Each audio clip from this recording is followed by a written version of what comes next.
So this summer transfer window is obviously going to be a massive one for Chelsea.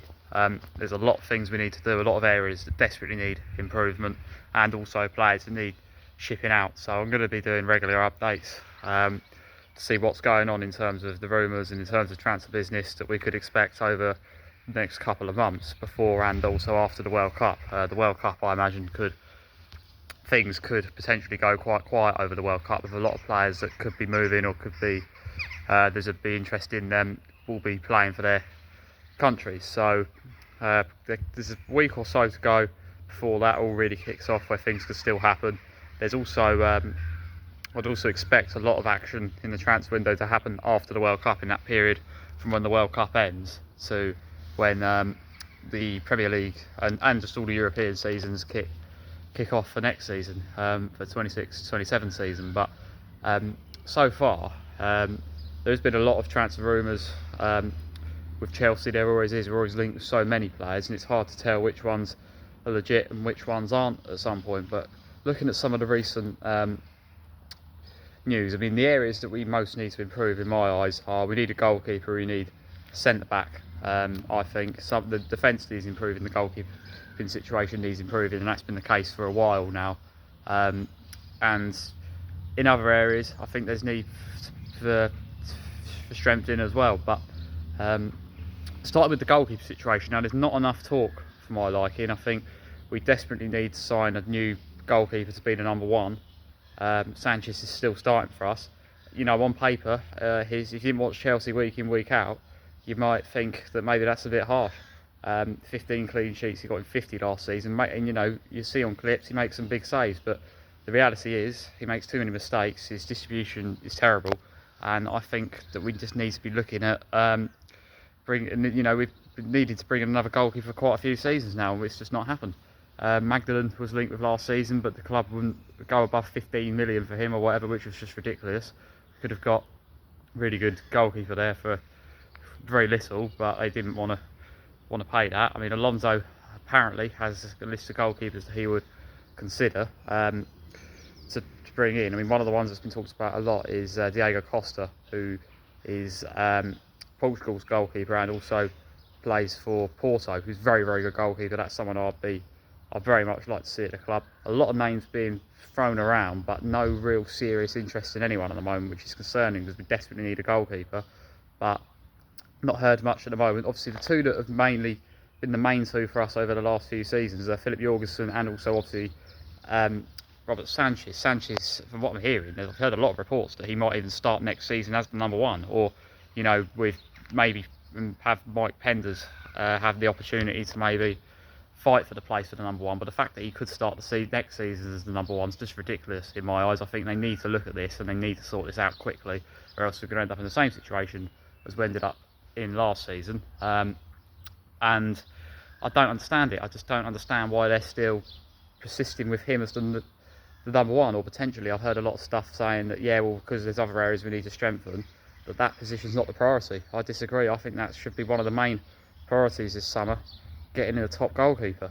But I'm hoping Alonso will insist on this, because they say they're going to give Alonso a lot more say and a lot more in terms, you know, freedom in terms of the transfers and in terms of the players he can sign than the previous managers has. They said they've learned from their mistakes and they're going to review their whole process, their whole project, and all of their transfer policies and all that. So let's hope that's true, and let's hope they let Alonso get the goalkeeper he wants.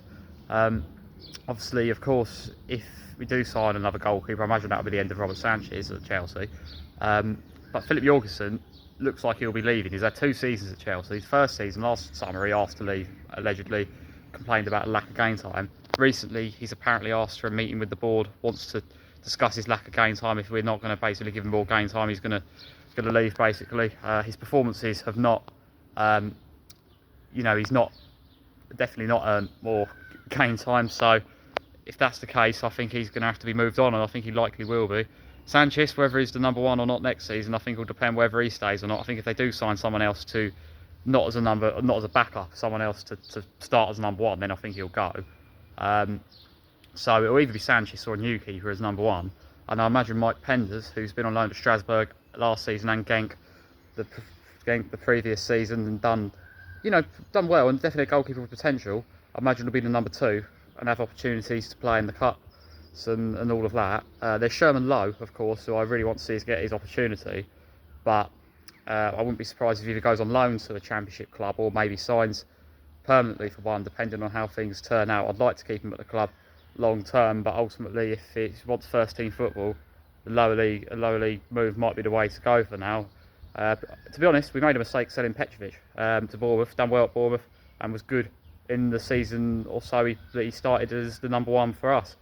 But for some reason they let him go and they stuck with Sanchez instead, which I think was proven to be a mistake, to be perfectly honest, because we've had a lot of trouble with goalkeepers for a while, because we've not settled with one for ages. We had Courtois, who obviously left on very bad terms, to be honest, and then since then it's been a case of we've not stuck with anyone long term. Obviously we've always had very good goalkeepers in the past, but recent years that's just not been the case. Had Kepa, first season good, then started to really fall off. We've always had Caballero for number 2 for many years, but when Mendy was brought in, that looked like it was the answer. But things went so good. Obviously won the Champions League so good first year and 2 years or so. Things have sort of started to fall apart, and he was making mistakes, but they probably got rid of him too soon. Then that's when Sanchez come in, and since then we've been in the situation we've got now. And the other goalkeeper that I will mention is gone very quiet. Was signed quite a while ago now, Gabriel Salina, who might be a number 2, number 3 next season. That's the goalkeeper situation at the moment. Not enough movement for me. The main priority, there's a lot of possible outcomes, but the main priority is they've got to go and sign the top goalkeeper.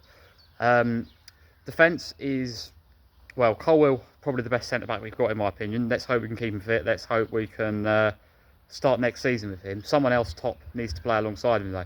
None of the other defenders for me are good enough to start week in, week out, in my opinion.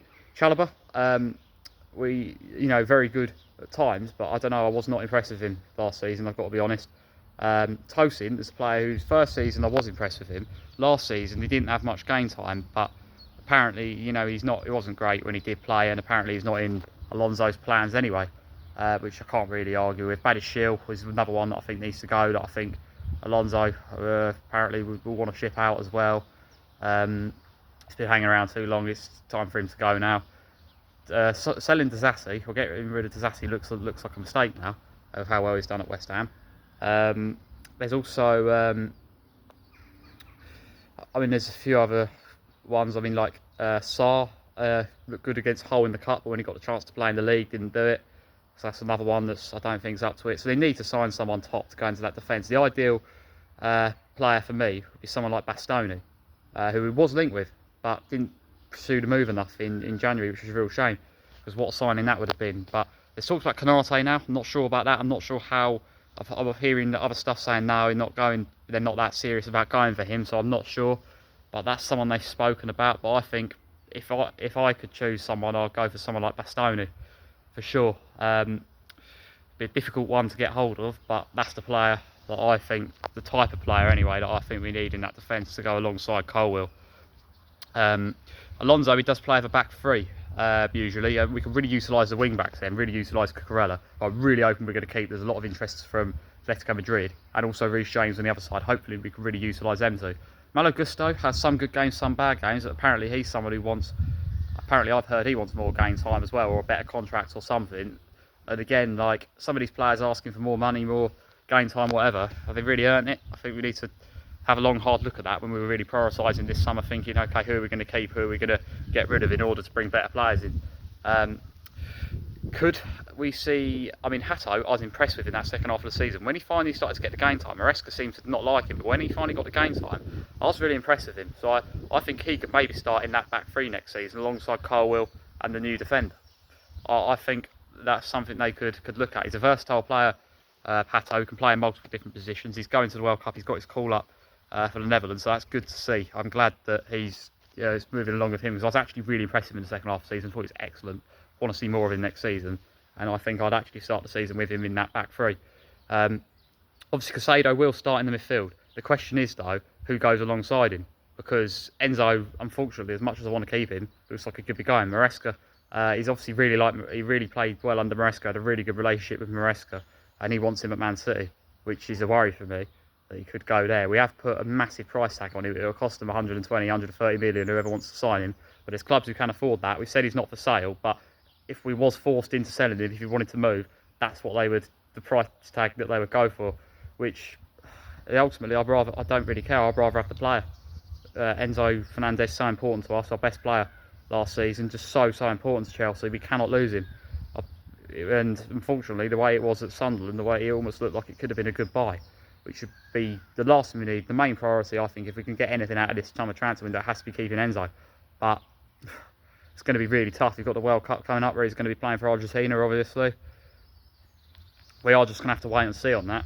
Andrew Santos, for me, when he got the opportunity to play last season, didn't do enough, didn't do it for me. And to be honest, I think we made a mistake getting rid of Dewsbury Hall instead of him. That was a massive mistake, especially now it looks like we could be losing Enzo. Look how good Dewsbury Hall's played for Everton this season. So, yeah, real. And you know, he never let us down when he did get the opportunities, the limited opportunities to play Dewsbury Hall. Played so well. But, yeah, no, shame. But if we are to lose Enzo, we have to sign someone else in that midfield. I'm not sure who. There's talks of players like Valverde, Chukwemene, players like that. But someone's going to, if he was to go to Real Madrid, could it be a case of we look at doing like a player sort of exchange thing, almost like a swap thing, with plus cash? I don't know, but someone, without a doubt, if we are to lose Enzo, someone else top has to come in that midfield. But I really hope that's the worst case scenario. I really hope we are not losing Enzo Fernandez this summer.